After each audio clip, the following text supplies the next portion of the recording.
Bizi davlatimiz bunaqa tahdidlarga yer chizib o'tiradigan davlat emas. Kuni kecha ko'rdinglar, mana rus propagandasini mashhur ishtirokchisi, ismini ham aytishga men to'g'risi hazar qilaman. Biz jamiyatimizga bir narsani tushuntirishimiz kerak, hurmatli fraksiyadoshlar. Vahimaga o'rin yo'q. Sovuqqon qabul qilishimiz kerak. Bu kecha bo'lib paydo bo'lib qolgan muammo emas, birdan paydo bo'lib qolgan muammo emas. Bu deyarli shu Sovet ittifoqi tarqalgandan buyon muhokama qilinayotgan masala va biz o'zimizni masalan rus xalqiga, Rossiya davlatiga qo'shnimiz sifatida hech qanaqa e'tirozimiz yo'q. Faqat aynan mana shu imperialistik kayfiyatdan keta olmaslik, jamiyatdagi ularning ziyolilarini shu qarashlardan uzoqlasha olmayotganligi davlatlarimiz orasida juda katta o'zaro manfaatlar ko'rish mumkin bo'lgan munosabatlarga juda katta putur yetkazayapti. Biz qo'shnilarmiz, qo'shni davlatlar har doim o'zaro bo'lishib ish kerak va buni mana davlat rahbarimiz juda yaxshi namunasini ko'rsatdilar.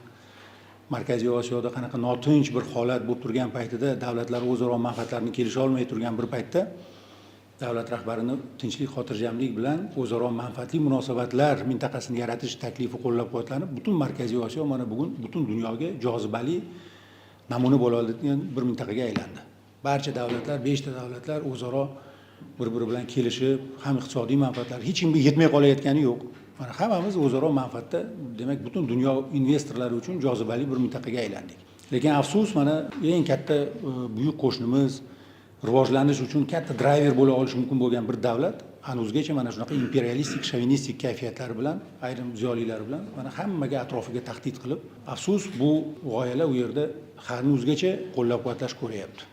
Va bu bizni juda ham qattiq xavotirga soladi. Lekin jamiyatimiz albatta bu narsani sovuqqonlik bilan qabul qilish kerak. Bu bir kasallikka o'xshagan masala va buni davolanish jarayoni ketyapti. O'ylayman, rus xalqi ham buni o'ziga bunaqa shovinistik kayfiyatlarga o'zini e'tirozini bildiradi. To'g'ri, xalqaro huquq bugun juda ham zaiflashib ketdi. Xalqaro huquq o'rni yo'q bo'lib qoldi. Buyuk kuchlarning hammasi kuchga tayangan siyosat yurityapti. Va mana shunday holatda O'zbekiston ham yer chizib o'tiradigan davlat emas. O'zbekiston ham o'zini hamkorlari bilan, o'zining strategik sheriklari bilan, butun mintaqadagi birlik, birdamlik bilan, ichki mustahkamlik bilan doimo o'z manfaatlari va o'z qarashlarini himoya qila oladigan davlat. Bizni bunaqa buzg'unchi bayonotlar bilan kayfiyatimizni buzish mumkin emasligini jamiyatimiz ko'rsatib berishi kerak.